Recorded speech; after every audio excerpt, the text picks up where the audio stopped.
Nunca pensé que una tarde de martes en octubre sería la noche que lo cambiaría todo. Mi hija Lucía se había empeñado en que nos fuéramos pronto de la verbena de otoño del colegio, una festividad que normalmente se alargaba entre puestos de castañas asadas, chocolate con churros y el bullicio de sus amigos corriendo por el patio. Su insistencia era algo muy inusual. Lucía siempre era la última en querer marcharse de cualquier evento escolar. Pero esa noche, me tiró de la manga de la chaqueta con una urgencia silenciosa y me susurró al oído. «Papá, ¿podemos irnos a casa ya, por favor?» El aparcamiento del centro aún estaba medio lleno cuando llegamos a nuestro coche. Lucía se subió al asiento del copiloto sin decir palabra, manteniéndose rígida. Su carita de 7 años estaba inusualmente pálida bajo el resplandor frío de las farolas de la calle. Me abroché el cinturón y estaba a punto de arrancar el motor cuando su vocecita, quebrada, me detuvo en seco. «Papá, necesito enseñarte algo, pero por favor, no te enfades conmigo». Sentí cómo se me encogía el corazón ante ese ruego. «Cariño, nunca podría enfadarme contigo por algo así». «¿Qué pasa?». Miró a su alrededor con recelo, asegurándose de que no hubiera ningún padre o profesor cerca del vehículo, y luego levantó lentamente el dobladillo de su jersey de punto. Lo que vi hizo que el aire abandonara mis pulmones de golpe. Moratones. Hematomas de un color púrpura oscuro y amarillento se extendían por sus costillas, como si alguien los hubiera pintado allí con saña. Algunos eran recientes, de un rojo vivo en los bordes, otros claramente tenían ya varios días. Mis manos apretaron el volante con tanta fuerza que los nudillos se me pusieron blancos, mientras un escalofrío de rabia pura me recorría la espalda. «¿Quién te ha hecho esto?», logré decir, con la voz apenas por encima de un susurro, luchando por no asustarla con mi propio tono. «El señor Garrido», dijo ella casi sin aire. «El director». «Pero papá, no puedes decírselo a nadie todavía». Dijo que si contaba algo, pasaría algo muy malo. Dijo que nadie me creería de todos modos porque él es el director y yo solo soy una niña pequeña. Todo en mi interior quería gritar, bajarme del coche, entrar de nuevo en aquel colegio y enfrentarme a él allí mismo, en mitad de la fiesta, frente a todos. Pero algo en los ojos aterrorizados de Lucía me hizo contenerme. Tenía que ser inteligente por ella. La impulsividad no nos serviría de nada contra alguien así. «Lucía, mírame», me giré en el asiento para quedar frente a ella, tomando aire. «Has hecho exactamente lo correcto al decírmelo. Has sido muy valiente. Y te prometo, por lo que más quiero, que vamos a solucionar esto. Pero primero, tenemos que ir a un sitio para que te cuiden, ¿vale? Necesitamos que te vea un médico». Sus ojos se llenaron de lágrimas que empezaron a resbalar por sus mejillas. «No quiero que la gente lo sepa. A todo el mundo le cae bien el señor Garrido. A los profesores, a los otros padres. Pensarán que miento para llamar la atención». Alargué la mano y tomé su pequeña mano entre las mías, tratando de transmitirle toda la seguridad que yo mismo sentía flaquear. «Pequeña, eres la persona más valiente que conozco y yo te creo por encima de todo el mundo. Eso es lo único que importa ahora mismo». El trayecto hasta el Hospital Infantil Universitario Niño Jesús, en el centro de Madrid, me pareció durar horas, aunque el tráfico de la noche nos permitió llegar en apenas 20 minutos.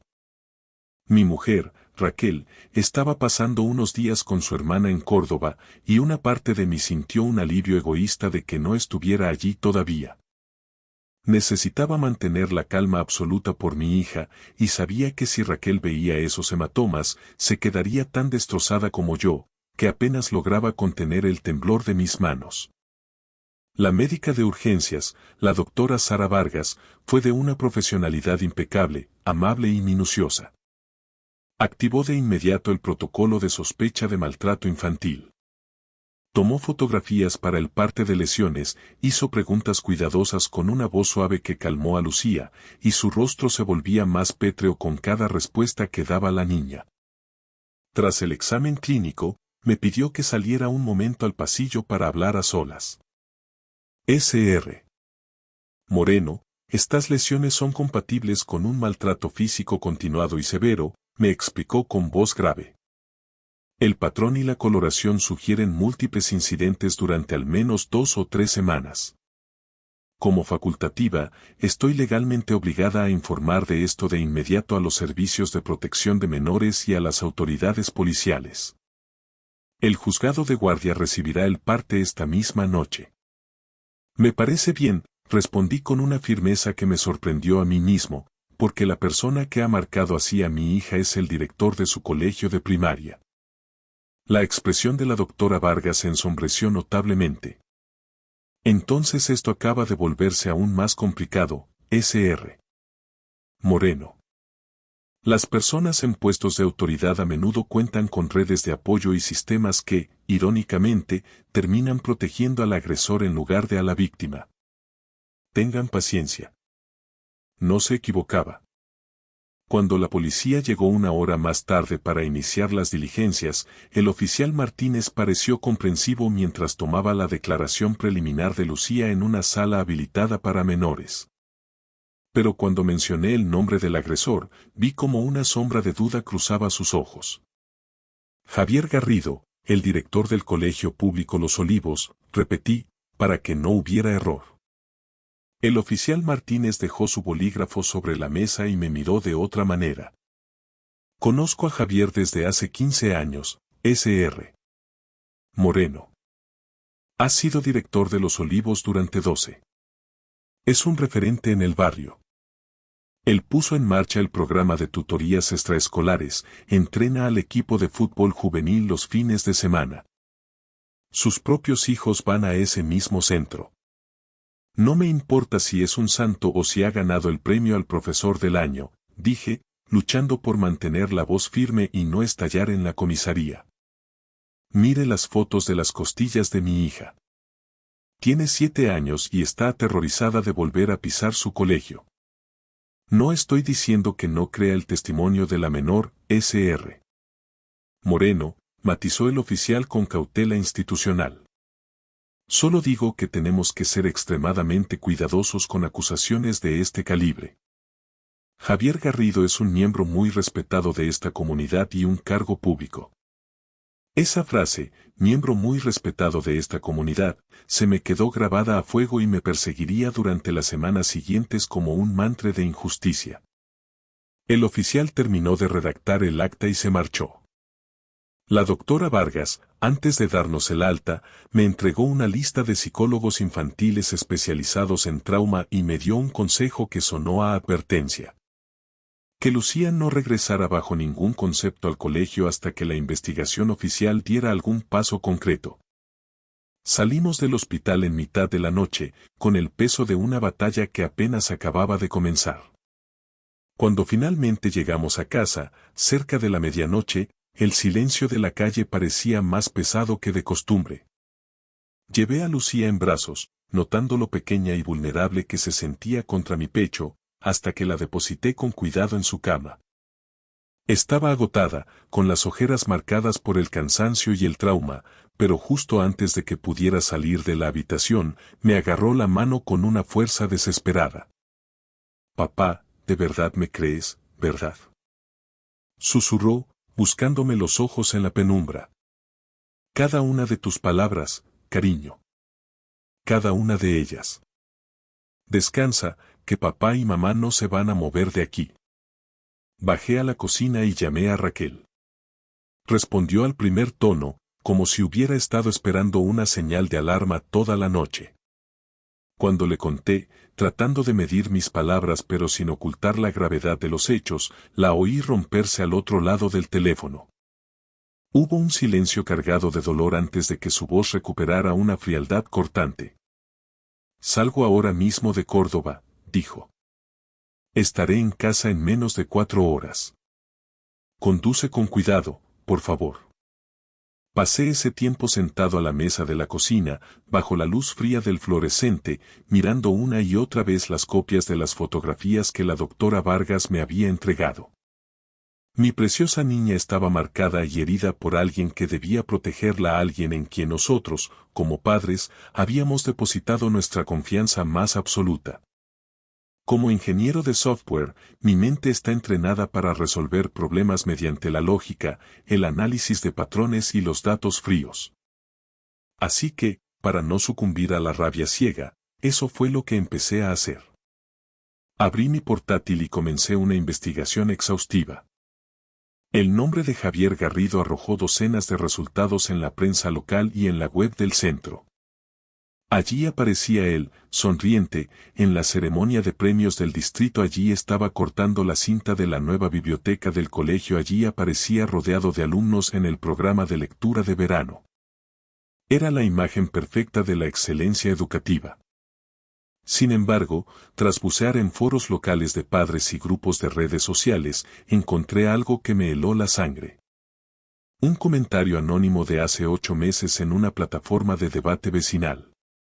¿Alguien más ha notado que el Sr. Garrido parece pasar demasiado tiempo a solas con ciertos alumnos en Los Olivos? Mi hija dice que llama a niños específicos a su despacho durante el recreo de forma recurrente.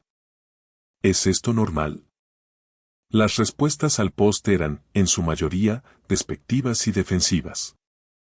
Solo es un director comprometido que se preocupa por sus alumnos. Hay padres que son demasiado paranoicos hoy en día. El Sr.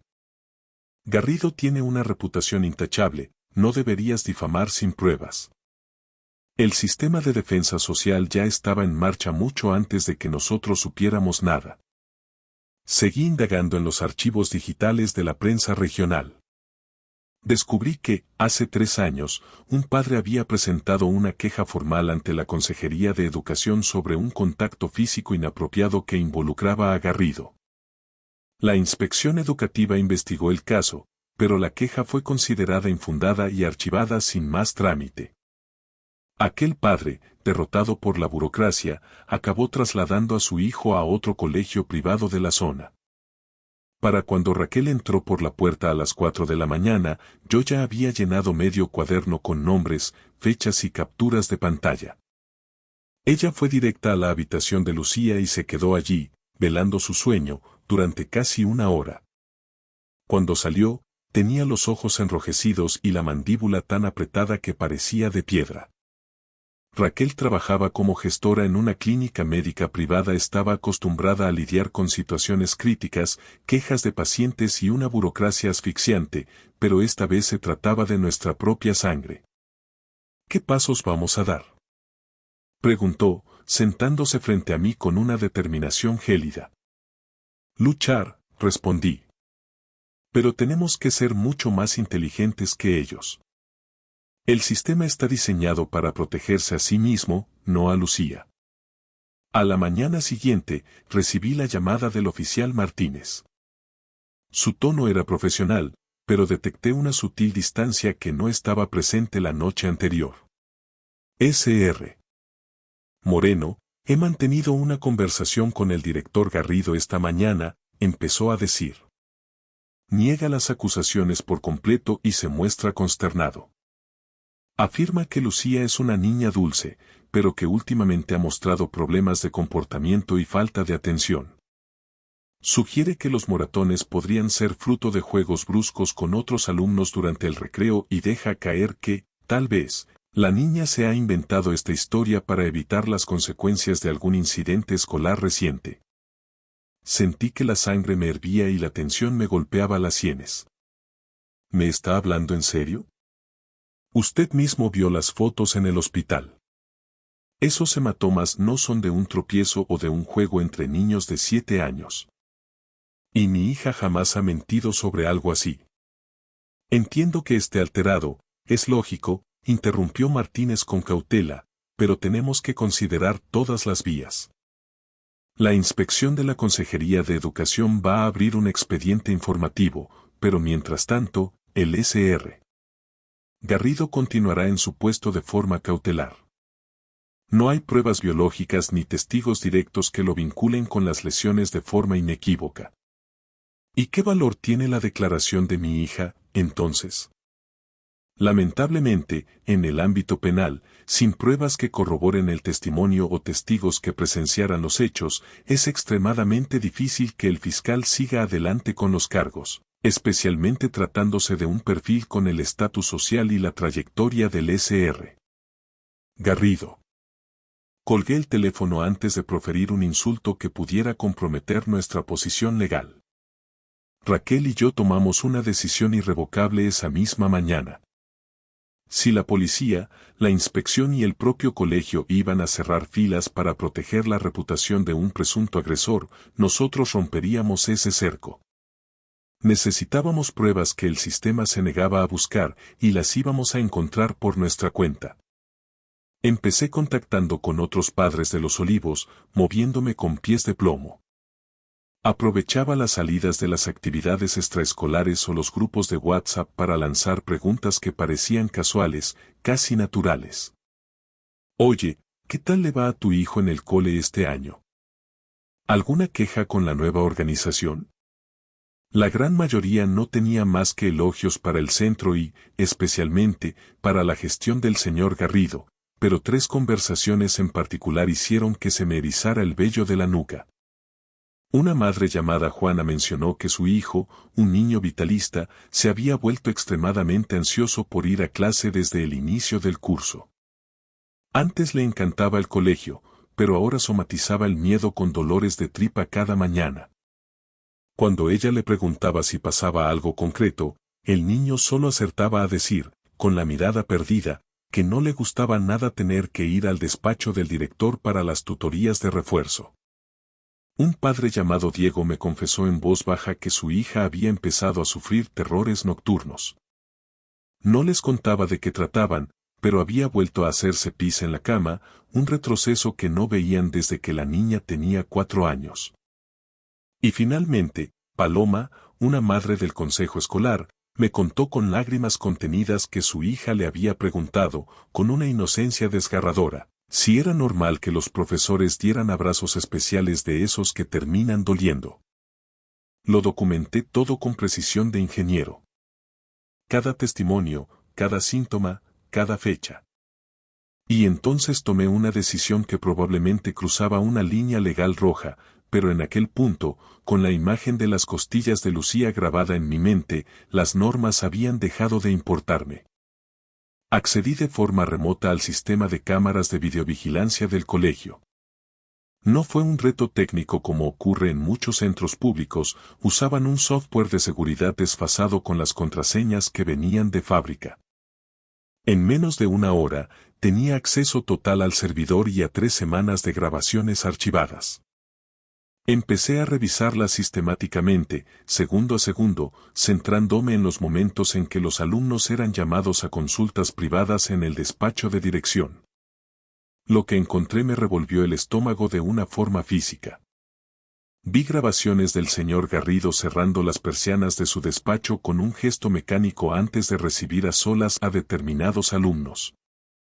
Vi a niños salir de esa estancia con un lenguaje corporal radicalmente distinto al que tenían al entrar. Hombros hundidos, la cabeza baja, evitando cualquier contacto visual con el personal de secretaría. En un clip concreto de hace 2 semanas, vi a Lucía entrando en el despacho con su mochila de ruedas y una sonrisa inocente. 15 minutos después, la cámara del pasillo la captó saliendo con el rostro desencajado por las lágrimas, caminando con una rigidez antinatural, como si cada paso le causara un dolor insoportable. Grabé toda la secuencia en un USB cifrado y realicé 3 copias de seguridad inmediatas en la nube. El siguiente paso era el más arriesgado. Necesitaba un aliado interno, alguien que viera lo que ocurría tras los muros del aula. Recordé que Lucía siempre hablaba con cariño de su tutora, la señora Pardo, una docente que llevaba 20 años en Los Olivos y conocía cada rincón del centro. Si alguien albergaba sospechas reales, tenía que ser ella. Me presenté en el colegio durante mi hora de comida, exigiendo hablar con la señora Pardo. En la secretaría intentaron que pidiera una cita formal a través de la aplicación oficial, alegando que la profesora estaba en su hora de preparación, pero insistí con una frialdad tal que acabaron avisándola. Cuando la señora Pardo salió al vestíbulo, supe de inmediato que estaba al tanto de todo. Sus manos temblaban levemente al sostener su cuaderno. Sr. Moreno, me he enterado de las graves acusaciones que ha vertido, empezó a decir con voz trémula. Quiero que sepa que el señor Garrido siempre ha mantenido una trayectoria profesional intachable en este centro. Por favor, la interrumpí en un susurro cargado de urgencia, solo concédame 5 minutos. Aquí no podemos hablar. ¿Podemos entrar en su aula un momento? Algo en la determinación de mis ojos debió de convencerla. Fuimos a su aula vacía, que aún olía a tiza y ceras de colores, y cerré la puerta tras de nosotros. Señora Pardo, no estoy aquí para montar un escándalo gratuito. Estoy aquí para proteger a mi hija y a otros niños que, como ella, están sufriendo en silencio. Y usted sabe perfectamente de lo que hablo. Le enseñé las fotos del parte de lesiones en la pantalla de mi móvil. Vi cómo el color abandonaba su rostro hasta dejarla de un blanco ceniza.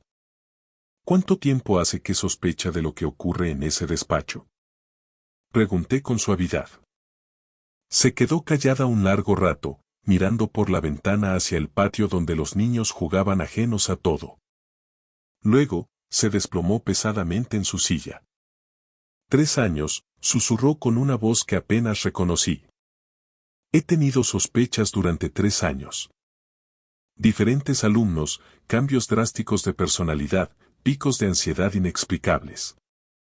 Un niño que siempre se ofrecía voluntario para ayudar en las tareas de orden, de repente, sufría un ataque de pánico si tenía que acercarse a la zona de dirección. Pero nunca tuve una prueba física, algo tangible. Y cuando intenté trasladar mis inquietudes a la jefatura de estudios hace 2 cursos, me dijeron que estaba siendo demasiado sensible y que los métodos de motivación del señor Garrido eran poco convencionales pero altamente efectivos para el rendimiento del centro. ¿Le dieron a entender que debía callarse? No de forma explícita, pero el mensaje fue cristalino. El señor Garrido consigue muchísima financiación para el colegio a través de sus contactos políticos y sociales. El inspector de educación de la zona es su cuñado. La mujer del presidente de la Asociación Regional de Directores trabaja como su secretaria personal. El sistema está blindado, Sr. Moreno. A los docentes que osaron cuestionar su autoridad los acabaron trasladando forzosamente a centros a 70 kilómetros de sus casas. A mí me faltan 3 años para la jubilación y me avergüenza admitir que agaché la cabeza por miedo. Pero hoy ya no puedo más. Me miró con los ojos anegados en lágrimas, una mezcla de culpa y alivio. Porque vi a Lucía la semana pasada, justo antes de que usted denunciara. Vino a mi clase durante el recreo y le pregunté si se encontraba bien. Me dijo que sí, pero tenía esa mirada. Esa mirada de estar en otro sitio, como si su mente intentara desconectarse de su cuerpo para desaparecer. He visto esa expresión demasiadas veces en otros niños y he comprendido que mi silencio me hace cómplice. No puedo seguir callada, aunque me cueste la carrera. ¿Estaría dispuesta a ratificar una declaración formal ante un juez si eso ayuda a Lucía y frena esto de una vez? Sí, lo haré, asintió con firmeza. Pero Sr. Moreno debe ser consciente de a qué se enfrenta realmente. Esto no es solo la lucha contra un hombre solo. Es una lucha contra todo un entramado institucional que lo ha protegido y alimentado durante años. Salí de aquella reunión con un testimonio escrito de puño y letra por la señora Pardo y una rabia fría que se había transformado en determinación pura. Raquel y yo lo tuvimos claro esa misma tarde. Los cauces oficiales estaban obstruidos por el nepotismo y la desidia. La policía no investigaba de verdad y el colegio estaba cerrando filas para salvar su marca. Si el sistema no iba a moverse por la justicia, nosotros obligaríamos al sistema a romperse bajo el peso de la opinión pública. El siguiente movimiento iba a ser una declaración de guerra total. La siguiente reunión del consejo escolar estaba programada para 3 días después. En España, estas sesiones suelen ser el órgano máximo de participación en los centros públicos y aunque tienen partes privadas, el turno de ruegos y preguntas permite una apertura necesaria a la comunidad. Raquel y yo nos preparamos como si estuviéramos diseñando el lanzamiento de un software crítico. Sin margen de error. Realizamos carpetas profesionales con copias de todas nuestras evidencias. Los informes de urgencias del niño Jesús, fotogramas clave de las grabaciones que obtuve del servidor, la declaración jurada y firmada por la señora Pardo y los testimonios anonimizados de otros padres que habían empezado a romper su silencio. Consultamos con un abogado penalista amigo de la familia, quien nos dio un consejo de oro para no invalidar el proceso judicial posterior. Sed quirúrgicos. No uséis adjetivos calificativos ni caigáis en el insulto. Cíñanse a los hechos probados y a las fechas. Dejad que la evidencia física hable por sí sola y que ellos sean los que tengan que dar explicaciones. La noche de la reunión, el salón de actos del Colegio Los Olivos estaba a reventar, el aire estaba viciado por la calefacción y la tensión eléctrica que se palpaba en el ambiente. De alguna manera, el rumor de que algo importante iba a estallar se había extendido por los grupos de padres como la pólvora. Reconocí a muchos. Profesores veteranos con cara de preocupación, miembros del AMPA, el inspector de zona con su traje gris y, sentado en la primera fila con una postura que irradiaba una calma insultante, Javier Garrido. Parecía el dueño y señor del lugar. Cuando se abrió el turno de intervención para el público, me puse en pie. Me temblaban las manos bajo la mesa, pero Raquel me apretó los dedos con una fuerza que me ancló al suelo. Caminé hacia el micrófono del podio central. Mi nombre es Ángel Moreno, empecé, y mi voz retumbó en los altavoces con una nitidez que me sorprendió. Soy el padre de Lucía, de 2 de primaria. Hace 3 semanas, mi hija de 7 años me confesó, entre lágrimas de puro terror, que había sido maltratada físicamente de forma continuada por el director de este centro, Javier Garrido. El salón estalló en un caos instantáneo. Hubo jadeos de asombro, gritos de incredulidad y algunos padres empezaron a increparme desde el fondo. El presidente del consejo golpeó la mesa repetidamente pidiendo orden. Sr. Moreno, sea consciente de que está vertiendo acusaciones gravísimas en un foro público, advirtió con tono severo. Lo soy, y por eso no he venido aquí con las manos vacías, levanté la carpeta con los documentos. Traigo conmigo el parte de lesiones pediátrico que confirma hematomas compatibles con agresiones físicas. Tengo grabaciones del sistema de seguridad del colegio que muestran patrones de conducta irregulares y coacciones en el despacho de dirección. Cuento con el testimonio escrito de una docente con 20 años de intachable servicio en este colegio que confirma sospechas previas. Y lo más importante, tengo el respaldo de otros padres cuyos hijos presentan síntomas de trauma idénticos a los de mi hija. Esto es una irregularidad administrativa total, intervino el inspector de zona, poniéndose de pie con aire de superioridad. La Consejería de Educación ya está realizando su propia inspección reservada. Hacer públicas estas cuestiones solo sirve para comprometer la investigación oficial y dañar la imagen del centro. Le corté en seco, perdiendo ya cualquier intención de ser diplomático. ¿Su investigación? Se refiere a esa que permite que el señor Garrido siga hoy aquí sentado, a escasos metros de los niños, mientras mi hija tiene pesadillas y no se atreve a salir de casa. Es el mismo tipo de investigación que hace 3 años archivó una queja similar por falta de pruebas, obligando a una familia a huir de este colegio para proteger a su hijo. Un murmullo de indignación recorrió las filas de padres. La máscara de serenidad de Javier Garrido empezó a agrietarse, vi cómo su mandíbula se tensaba y cómo buscaba con la mirada al inspector, su cuñado. Estoy aquí esta noche porque los mecanismos que deberían proteger a los más vulnerables han fallado de forma sistémica, continué, elevando la voz para que llegara hasta la última fila. Porque cuando acudí a la policía, me hablaron de la dificultad de procesar a un miembro respetado de la comunidad. porque cuando llamé a la consejería, me pidieron paciencia burocrática mientras mi hija se hundía. Así que traigo estas pruebas ante todos ustedes, ante la soberanía de este consejo, porque todos los que traemos a nuestros hijos aquí cada mañana tenemos el derecho de saber qué ocurre cuando se cierra esa puerta de dirección. Empecé a repartir las copias de las pruebas a cada miembro del consejo. Vi rostros que pasaban de la incredulidad al horror al ver las fotos de las costillas de Lucía. El inspector intentó disolver la sesión alegando defectos de forma, pero el dique ya se había roto. Los padres empezaron a levantarse por todo el salón. Juana, con la voz quebrada, compartió el cambio de personalidad de su hijo. Paloma relató las preguntas desgarradoras de su niña.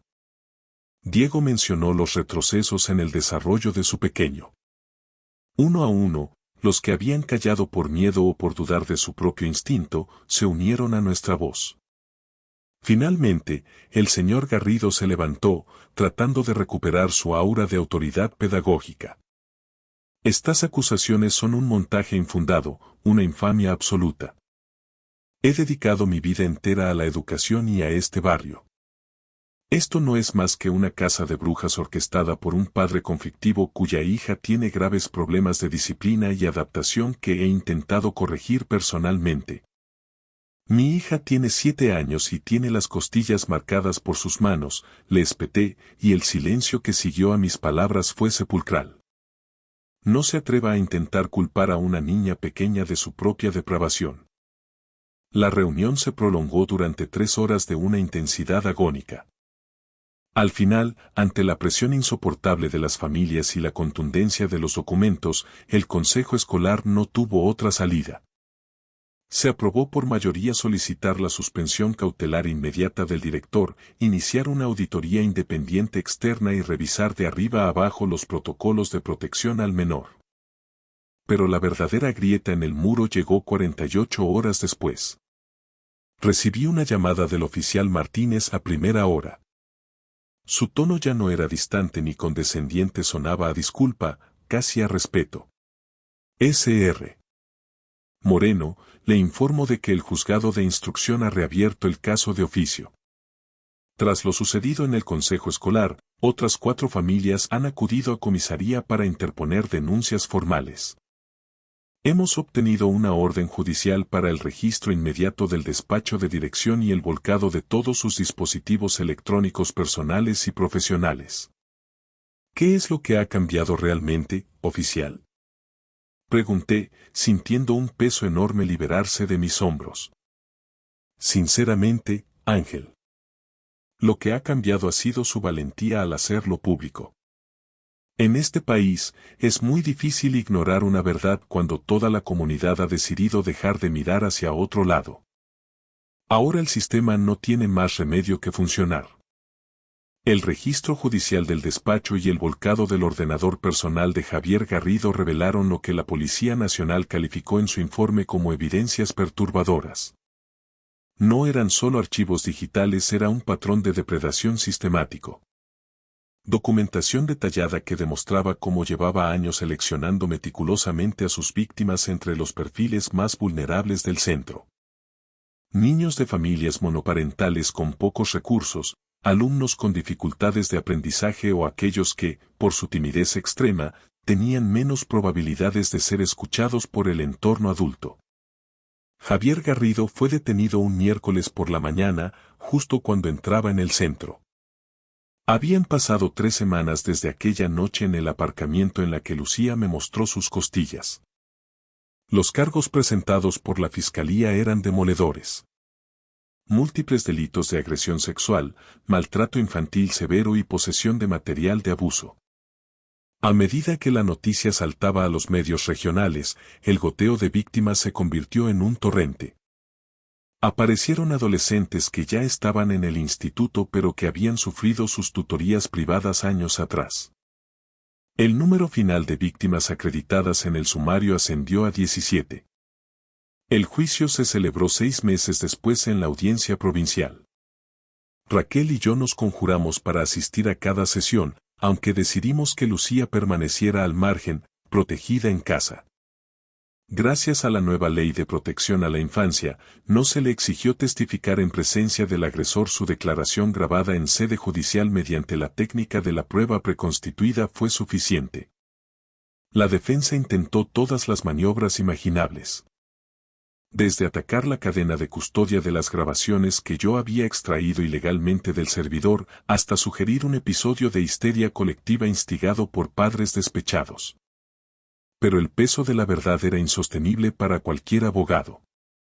17 testimonios coincidentes, informes periciales médicos indiscutibles y el rastro digital dejado en sus dispositivos terminaron por hundirle.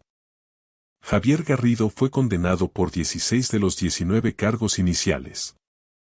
El magistrado le sentenció a una pena de 23 años de prisión mayor y a una orden de alejamiento e inhabilitación perpetua para cualquier profesión relacionada con menores. El terremoto institucional fue total. El inspector de educación, acorralado por las pruebas de su propia negligencia y los lazos de parentesco, dimitió antes de ser cesado. El presidente del consejo escolar fue destituido y 3 administrativos que habían bloqueado quejas previas fueron expedientados y trasladados. La Consejería de Educación se vio obligada a implementar de urgencia nuevos protocolos de notificación obligatoria y formación específica para todo el personal docente sobre la detección precoz de signos de maltrato. Sin embargo, para nosotros, la verdadera batalla no acababa con la sentencia. Lucía comenzó un proceso de terapia intensiva con una psicóloga especializada en trauma infantil. Los primeros meses fueron una montaña rusa de pesadillas, miedo irracional a las figuras de autoridad masculina y una desconfianza dolorosa hacia cualquier adulto que no fuéramos nosotros. Hubo retrocesos, días de silencio absoluto y mucha angustia contenida. Pero poco a poco, con una resiliencia que nos daba lecciones cada día, mi hija empezó a recuperar su luz. Volvió a jugar. Se apuntó a un taller de pintura donde descubrió que el arte era su mejor vía de escape. Al finalizar aquel primer año de libertad, pudo hablar de lo sucedido sin que se le quebrara la voz. ¿Sabes qué he aprendido de todo esto, papá? Me dijo una tarde mientras preparábamos la cena. Ya tenía 8 años y sus rasgos de bebé empezaban a dar paso a la jovencita valiente en la que se estaba convirtiendo. He aprendido que hablar da mucho miedo, pero que quedarse callada da mucho más miedo todavía. Y que aunque al principio los adultos no te crean, la verdad sigue siendo la verdad aunque nadie la escuche. Tienes toda la razón, cariño, le respondí, abrazándola con una fuerza que intentaba compensar todo el dolor pasado. Y fuiste la persona más valiente de ese colegio. No fui valiente al principio, murmuró ella. Tenía mucho miedo. Pero ahora sé que ser valiente no es no tener miedo, sino hacer lo correcto aunque te tiemblen las piernas. Raquel y yo nos convertimos en activistas por los derechos de la infancia, trabajando con asociaciones para exigir que ningún miembro respetado de la comunidad volviera a usar su estatus como escudo. Hablé en decenas de foros sobre la importancia de la ciberseguridad y la transparencia en las instituciones educativas. La señora Pardo, lejos de perder su empleo, fue reconocida por su valor y hoy lidera programas de formación para profesores sobre cómo reconocer las señales que el sistema prefiere ignorar. Han pasado 2 años desde aquella tarde de octubre. Lucía tiene 9 años y le va de maravilla en 4 de primaria en un nuevo colegio donde se siente a salvo. Las pesadillas casi han desaparecido por completo. Sigue siendo una niña normal, pero con una madurez diferente, una conciencia nítida de lo que es la justicia. Hace poco me dijo que de mayor quiere ser abogada para que ningún niño tenga que gritar sin que nadie le crea. Guardo en mi escritorio una carta de otra de las familias afectadas. Su hija también fue víctima de Garrido. La nota dice: gracias por no rendirse. Porque usted luchó por Lucía, mis padres finalmente me creyeron a mí también. Usted ha salvado muchas vidas. A veces, tarde por la noche, vuelvo mentalmente a aquel aparcamiento bajo la luz de las farolas. Pienso en lo cerca que estuvimos del abismo, en lo fácil que habría sido dejarlo pasar por miedo a las consecuencias sociales. Pero luego escucho la risa de Lucía desde el salón, donde juega con Raquel, y sé que cada momento de aquella guerra valió la pena. Este es el legado que quiero dejar grabado. Cree siempre a tus hijos. No te dejes deslumbrar por los títulos ni por las reputaciones. Si el sistema te falla, conviértete tú en el sistema. Y nunca, jamás, permitas que un niño sufra en silencio. Porque el amor de un padre no solo protege, el amor de un padre es capaz de mover montañas, de derribar muros de silencio y de asegurar que la voz de los vulnerables sea, por fin, escuchada. El amor lucha. El amor cree. Y el amor, cuando se trata de proteger a un hijo, nunca, nunca se rinde. Gracias por escuchar mi historia hasta el final. Si resonó contigo, dale like, escribe en los comentarios qué fue lo que más te tocó y no olvides decir de dónde eres. Suscríbete al canal, vienen muchas más historias.